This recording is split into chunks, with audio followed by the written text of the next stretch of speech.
Pelajaran di Nurul Azmi diaktualisasikan dengan cara-cara fleksibel yang dinavigasi oleh platform Sakti untuk mencapai visi dan misi.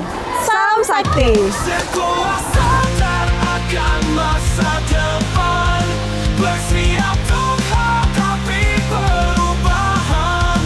Nurul Azmi maju mengambil peran, mencoba untuk menaklukkan tantangan.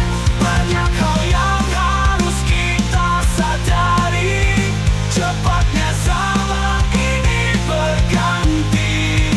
Bersama SIT Nurul Azmi, kita coba mewujudkan visi. Generasi tangguh, generasi cerdas, generasi merdeka berakhlak mulia. Oh, oh.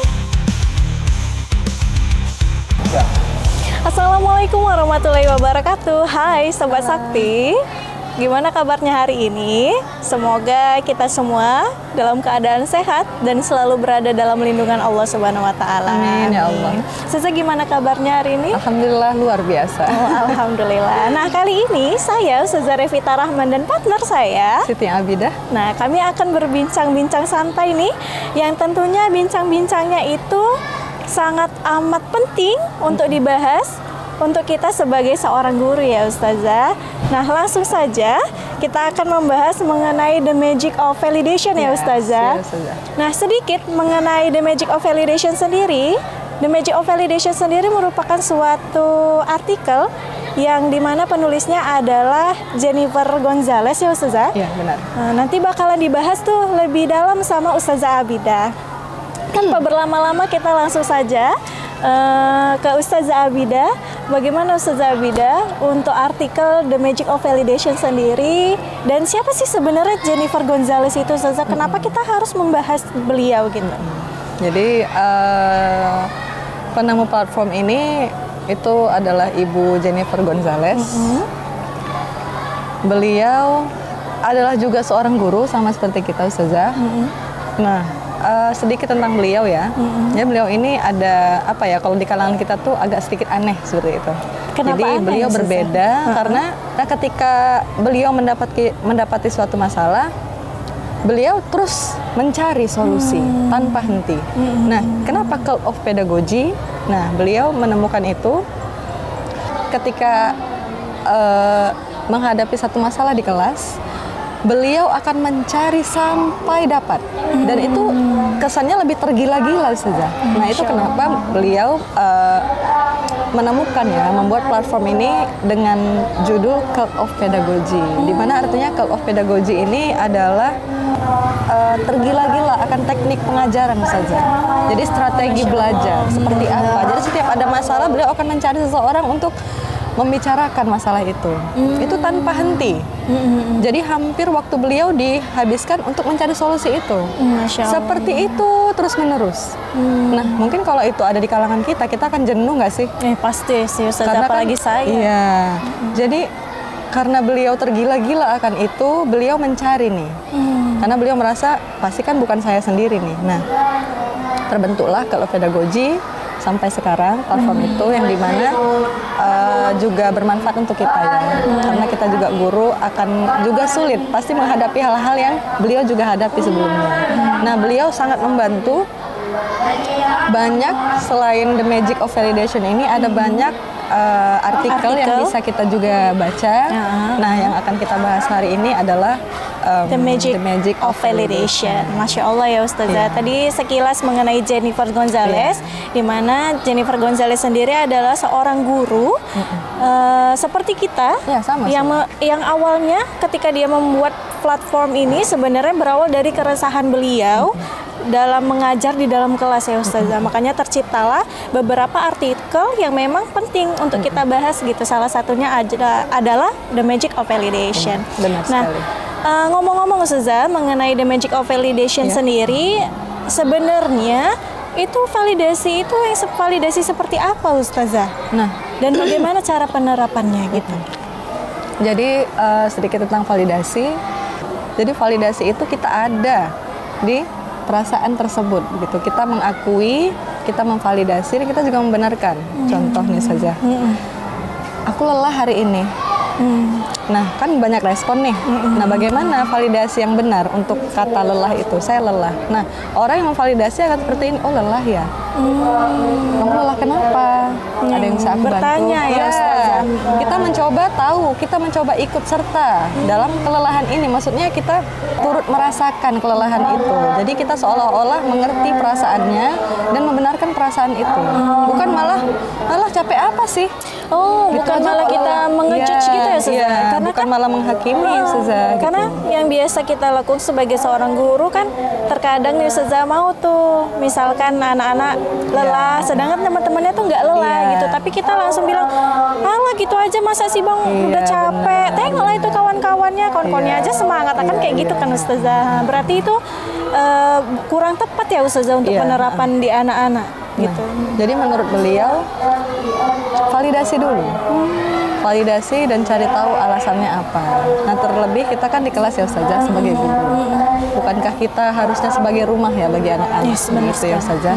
Ya, walaupun juga kita manusia, ya orang seperti kita belajarlah.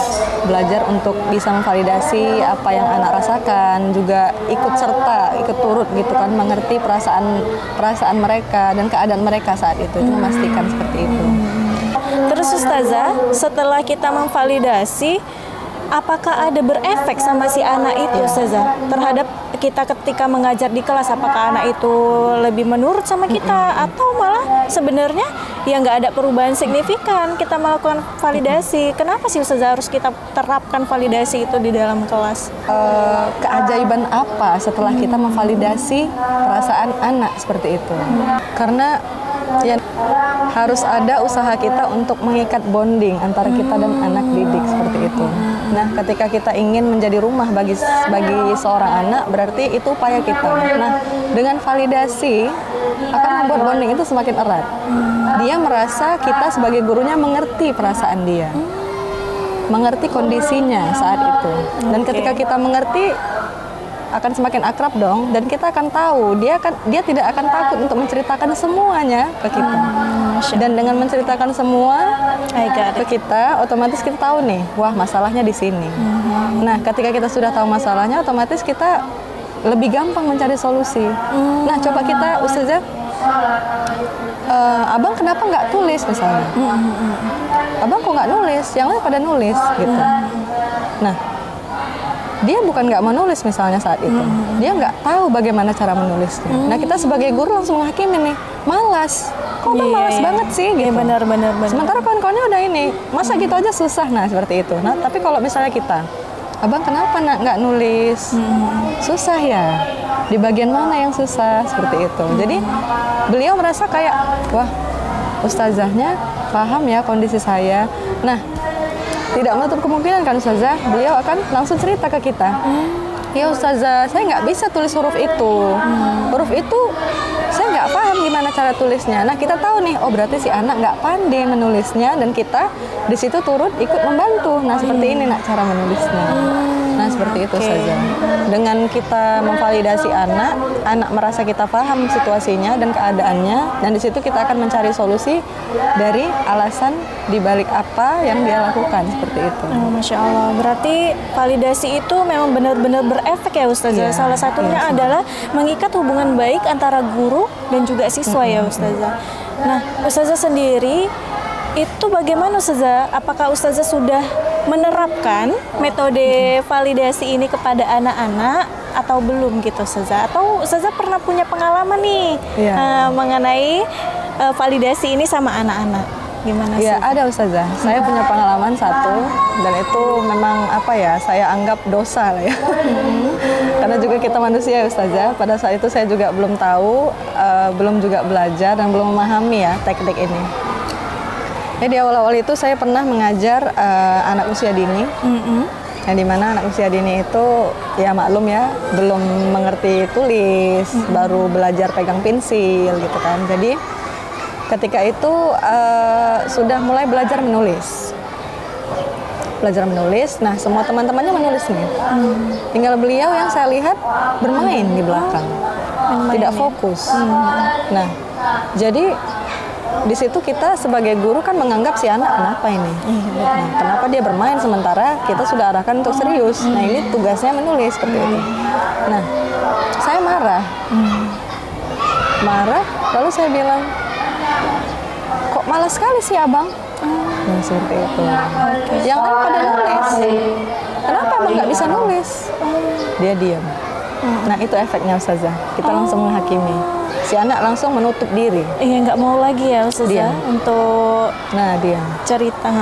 Nah, fatalnya di situ saya sudah menghakimi si anak malas dan saya bentak, saya suruh tulis sekarang. Ya mau nggak mau dia menulis. Bagaimana rasanya saja ketika kita nggak bisa melakukan sesuatu, kita dipaksa untuk melakukannya. Bagaimana? Nah, di situ saya tidak langsung spesifik ya, tidak langsung datang ke tempatnya dan menolong atau menanyakan langsung. Saya langsung di tempat saya menghakimi dia di depan teman-temannya. Udah berapa kesalahan fatal tuh saja yang saya lakukan. Nah, ketika saya tahu akhirnya, otomatis saya minta maaf. Nah, ketika itu terjadi lagi, saya datangin si anak. Kenapa abang nggak mau tulis? Kenapa nak? Ada yang sulit, abang nggak bisa tulisnya. Nah, ketika saya rubah teknik saya, si anak bercerita Ustazah. Iya, waktu itu panggilannya Bu ya. Iya Bu, tulisannya susah, abang nggak bisa tulis itu. Itu apa ya? Karena itu saya anggap itu kesalahan saya, dan sampai sekarang kalau menceritakannya itu saya merasa kayak sedih Ustazah. Mengulik kembali gitu. Ya, mudah-mudahan itu kesalahan terakhir saya, tidak akan saya ulangi. Dan setelah saya tahu apa itu validasi, saya terapkan sampai saat ini. Ya, walaupun saya tidak pungkiri, saya juga banyak melakukan kesalahan. Kadang kita juga sebagai manusia saja. Pasti Ustazah. Kadang ada sesuatu hal yang mengganggu, kita memikirkan sesuatu, mungkin ada konflik apa, mungkin kita menghadapi masalah apa, dan itu mungkin buat kita lupa. Dan kita melakukan kesalahan seperti mungkin kita tidak memvalidasi anak, kesalahan lain itu terulang lagi. Nah, itu saya masih terjadi. Insya Allah. Berarti dari situ Ustazah udah bisa belajar ya Ustazah, bagaimana membangun antara ikatan dan juga komunikasi kepada si anak. Dan terbukti validasi itu memang sangat penting untuk dilakukan seorang guru kepada siswanya gitu ya Ustazah. Sangat. Tapi gimana ya Ustazah kalau misalkan ada nih murid yang dia memang sudah men-setting dirinya, anggaplah dia tidak disiplin gitu Ustazah, sering datangnya terlambat gitu kan. Nah, kita selalu melakukan validasi, tapi alasannya yang diceritakan itu tetap hal yang sama. Gitu. Itu bagaimana Ustazah? Apakah validasi itu gagal ataukah cara kita nih yang salah? Itu gimana sih? Nah, mungkin itu ya. Saya nggak bilang itu efek negatif. Cuma ya memang setiap sesuatu pasti ada konsekuensi. Iya, pasti. Nah, dengan kita sering memvalidasi anak gitu kan. Anak akan menganggap, oh, guruku mengerti kok. Nah, seperti itu. Jadi terkesan menyepelekan ya saja. Nah, mungkin dari sisi mungkin dianggap negatif, kenapa anak tidak merasa penting untuk disiplin seperti itu, karena setiap mereka terlambat ke sekolah, mereka akan menjelaskan dan kita memvalidasi itu. Oh iya nak, ya udah nggak apa-apa, silahkan masuk. Dan itu akan terjadi. Nah, begini saja, setiap anak punya karakternya masing-masing. Nah, dan kita sebagai guru tidak membentuk si anak dari kecil hingga dia seusianya sekarang ketika menjadi murid kita. Nah, ketika si anak terkesan selalu terlambat dan kita sudah berusaha untuk mendekatkan diri, kita mencari tahu alasannya apa, dan kita sudah memberikan konsekuensi untuk si anak, otomatis ketika terlambat ada hukumannya dong gitu kan. Nah, sudah dijalankan, sebenarnya kita sudah menjalankan tugas kita sebagai guru. Nah, bagaimana kita bisa merubah karakter seseorang yang sudah terbentuk saja. Nah, seperti itu. Nah, itu saya bilang tadi, karakter anak berbeda-beda. Memang ada gitu saja. Bahkan kita ya, kita orang dewasa juga ada seperti itu, yang memang karakternya on time, disiplin. Ada yang memang ya udah mau dia secepat apapun tetap terlambat seperti itu. Nah, kita yang bisa mengendalikan diri, bagaimana cara bijak kita untuk menghadapi anak seperti itu. Tetap tenang lah. Berarti itu saja. Bisa dikatakan validasi ini ya hasilnya tidak melulu langsung jadi berhasil Iya, gitu ya iya, Ustazah. Butuh proses di dalamnya ya Ustazah. Tapi seenggaknya ketika kita melakukan validasi ini, kita bisa tuh mengikat ikatan baik Iya. antara siswa dan juga guru gitu ya Ustazah. Sangat amat penting sih Ustazah bagi kita dan bagi saya sendiri nih sebagai seorang guru untuk melakukannya di dalam kelas gitu Pak. Kita juga ucapkan terima kasih untuk Ibu Jennifer Gonzalez sudah membagikan banyak ya Ustazah. Banyak ilmunya sih Banyak Ustazah. ilmunya, Melalui termasuk- artikel maupun Iya. podcast yang dilakukan di websitenya ya Iya. Ustazah. Itu bisa kita kulik kembali dan para guru hebat di luar sana juga bisa mencari tahu ya saja siapa Jennifer Gonzalez dan apa-apa saja yang sudah dibagikan di artikel beliau. Ya, semoga kita sehat selalu. Jangan pernah menyerah untuk menjadi garda terdepan untuk mendidik generasi bangsa berikutnya. Masya Allah, terima kasih Ustazah Bida yang udah sharing-sharing nih mengenai salah satu artikel yang dibuat oleh Jennifer Gonzalez, di mana artikelnya itu The Magic of Validation. Kita sadari bersama ya, Sobat Sakti semua, bahwasannya The Magic of Validation sendiri untuk penerapannya memang bukan suatu hal yang mudah, tapi bukan berarti tidak mungkin untuk dilakukan. Ketika kita mencoba untuk selalu belajar, untuk selalu sabar menghadapi anak-anak itu, melakukan validasi kepada anak-anak itu, akan ada banyak hal magic yang akan kita rasakan sendiri. Yang pertama, mengikat hubungan antara guru dan murid, lalu yang kedua, menjalin komunikasi dengan baik antara guru dan murid, dan yang ketiga adalah memecahkan masalah bersama-sama. Iya, benar. Jadi kita nggak kesulitan, kita nggak capek sendiri, nggak mikir Iya, sendiri ya benar, Ustazah. Adapun tahapan untuk melakukan validasi sendiri itu ada 3 tahapan dari Jennifer Gonzalez sendiri. Yang pertama adalah pahami dulu apa permasalahan si anak ini. Lalu yang kedua, kita akui emosinya. Kalau dia merasa sedih, oh iya ya nak, sedih ya sayang ya. Sedih kenapa kakak? Gitu ya Ustazah. Lalu yang terakhir adalah kita menerima apa yang dirasakan sama si anak itu. Jangan sampai kita menjadi seorang guru yang selalu ngejudge si anak. Alah gitu aja nggak bisa. Masa kamu sama dia kalah sih? Nah, apalagi membanding-bandingkan ya Ustazah. Itu suatu hal yang buruk sekali. Jadi ya semoga podcast ini dapat bermanfaat bagi kita semua, terutama kami sebagai guru, sebagai pengajar di Nurul Azmi sendiri. Terima kasih atas perhatiannya. Sampai jumpa di podcast selanjutnya. Wassalamualaikum warahmatullahi wabarakatuh. Waalaikumsalam warahmatullahi wabarakatuh.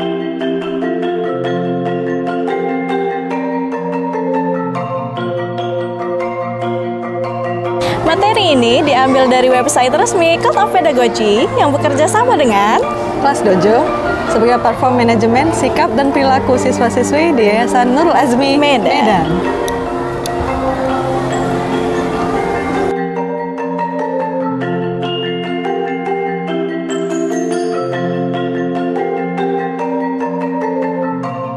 Sekolah sadar akan masa depan, bersiap untuk hadapi perubahan. Nurul Azmi maju mengambil peran, mencoba untuk menaklukkan tantangan. Banyak hal yang harus kita sadari, cepatnya zaman ini berganti. Bersama SIT Nurul Azmi, kita coba mewujudkan visi. Generasi tangguh, generasi cerdas, generasi merdeka.